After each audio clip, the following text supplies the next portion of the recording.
Ammanin yaatata gaafanani ijoollee yaada biraan qabu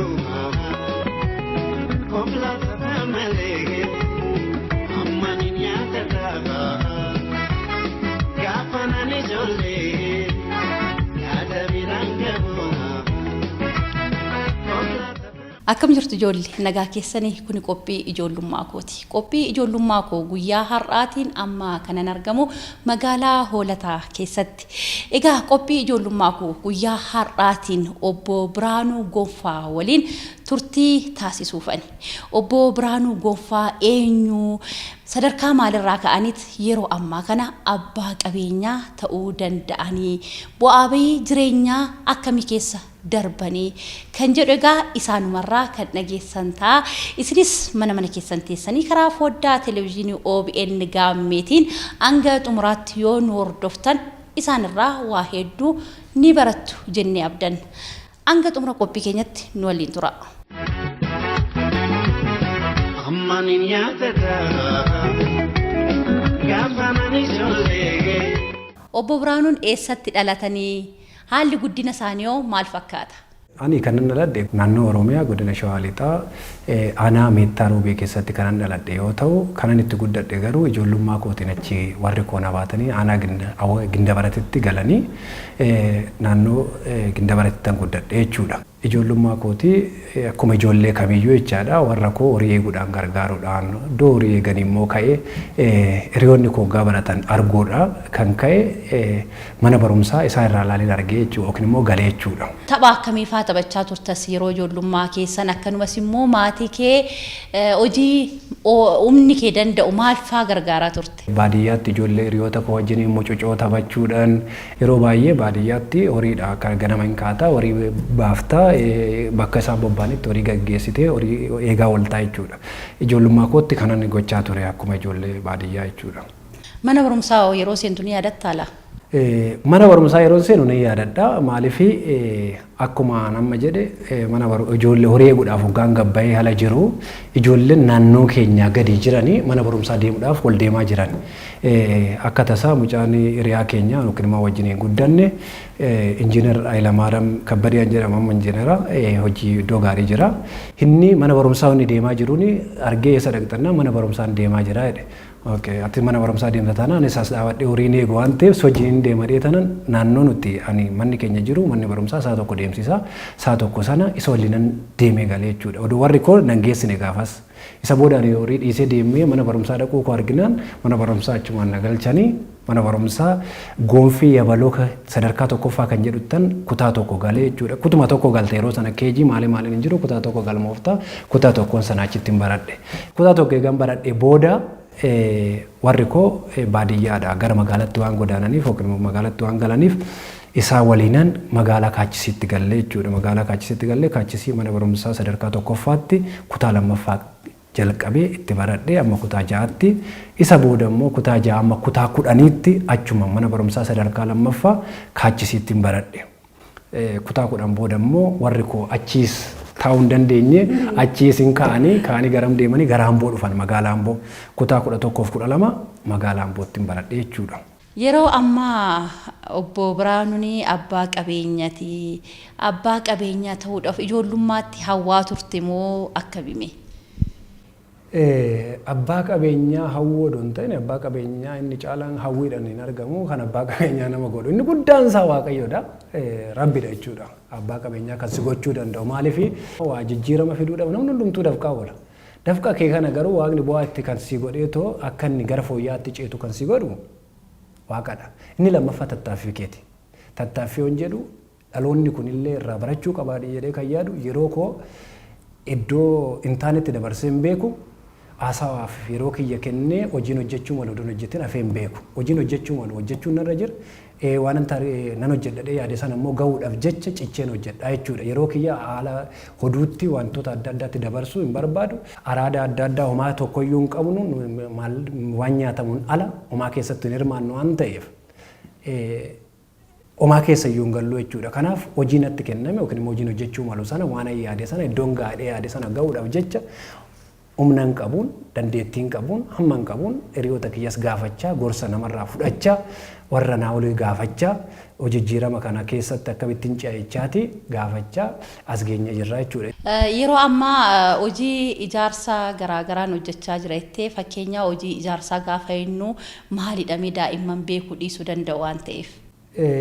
Akka waliigalaatti ijaarsa jechuun nuti gamoowwan adda addaa ijaarraa oolmaa daa'immanii ijoolleen keessa oolan buufata fayyaa itti yaalaman kan mootummaa ta'e kan dhuunfaa warshaaleen adda addaa gamoo keessa dhaabatu yookiin immoo gamoo immoo keessatti daldaalamu mana jireenyaa namoonni keessatti jiraatan ijaarsi jechuun isa kana ijaarraa jechuudha. Ammanin yaadata gaafa nani ijoollee. Ko ijoolleen afur mana barumsaa galanii jiranii arfan mana barumsaa galan ijoollee dhuguma dubbachuuf ijoollee baay'ee ciccimoo waan baratan sirriin kan baratan waan namni itti hime sirriin kan dhaga'an barumsa isaanii akka gaarii kan hordofan ijoollee ciccimoodha jechuudha. Ijoolleen qabu kun ijoollee gaariidha. Ishee tokko ijoollee xiqqoodha isheen hin geenye kanaan ala garuu isaan suni kanadha. Isaanii akka kiyyaa investiira ta'uu miti yookiin immoo abbaa qabeenyaa ta'uu miti kan isaan barbaadan yookiin immoo narraa dhaala miti kan isaan eeggatan. Ijoollee beekuu kan isin qabdani dhaala warra keessanii isaan irraa nutti darbaa jettaniitoo isa kana hin eegina.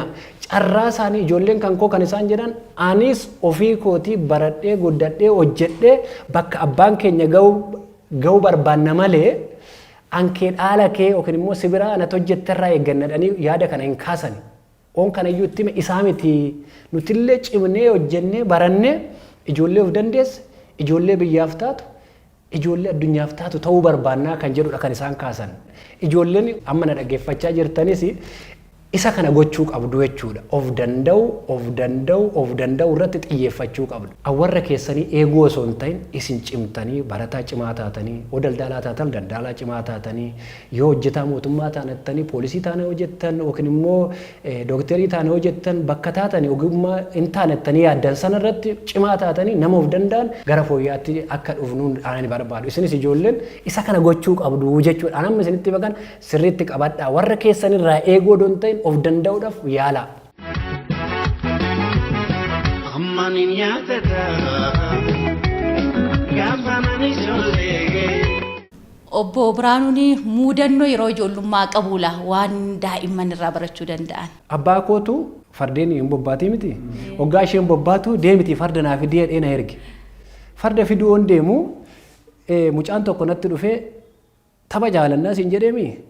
Mee qiraabii taphannaa jedhe akka qumaarate wantichi hin taphannaa jedhe hin taphadhuu hin jedheen hin taphannaa maaloo jedhe inni isatti maallaqa itti waybitee jedhaniitu itti kennani maallaqa nuti maatiinsaa isumarraa na wajjin taphannaa jedhe ani immoo qaamni kiyya harki kiyya baay'ee dheeraa waan ta'eef hoggaan taphadhu irraa nyaadha.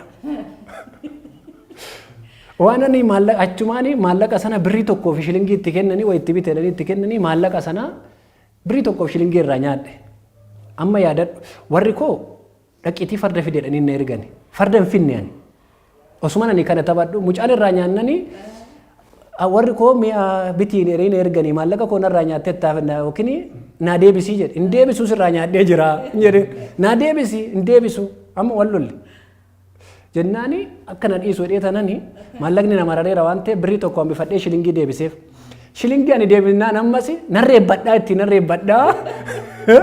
narreebbadhaa waan ta'eef gasin lakkisuu jedhe. Odumaan ammas irra deebi'ee kanuma reebbachiisuu sa'aatiin lamatti na ergame sa'a 6 ta'e.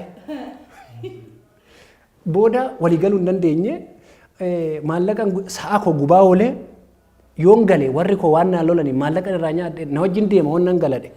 Mucichi maallaqa konarraa nyaatee galee maatii kootti waan himuuf isaaf jecha guyyaa guutuu achi waliin taphachaa ooleen maallaqa isaas itti deebisee akka inni wajjin hin galleef jecha sa'a koo gubee warri koo immoo akkamitti farda fidi siin jenne odoon fidin sa'a 6 teesse jedhanii naan lolan.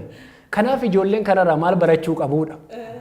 Tokko ijoolleen warri isaanii waan isaan ajajan sana waan dhaqii godhedhaniin sana karaatti odoo hin qabamin wantoota adda addaa tapha adda addaatti odoo hin qabamin waan warri isaanii isaan ajaje sana maal gochuu qabu jechaadha dhaqanii galmaan gahuu qabu jechuudha. Achiin waan warri isaanii ajaje dhaqanii fuudhuu qabu. Inni lammaffaa ani maalan taphadhe jechaadha qumaaran taphadhe. Qumaara taphachuun immoo sirrii miti.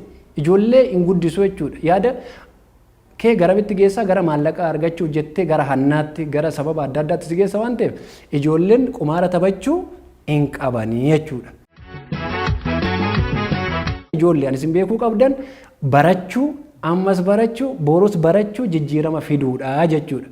Kanaaf ijoolleen waan teessanii naamunsaan na dhaggeeffattaniif baay'een isin galateeffadha isinan jaaladha chaaw chaaw baay'een isin jaaladha ulfaadha. Ammanin yaadata gaafa nani ijoollee. Ijoollee qophii ijoollummaa koo guyyaa har'aatiin obbo Biraanuu Gonfaa waliin turtii taasisnirraa waa hedduu akka barattan ni abdanna. Nutis har'aaf kan jenne xumurree jirra. Torban immoo nama biraa qabannee aga walitti deebinutti torban gaarii. Ammanin yaadata gaafa nani ijoollee yaada biraan qabu. Kopla family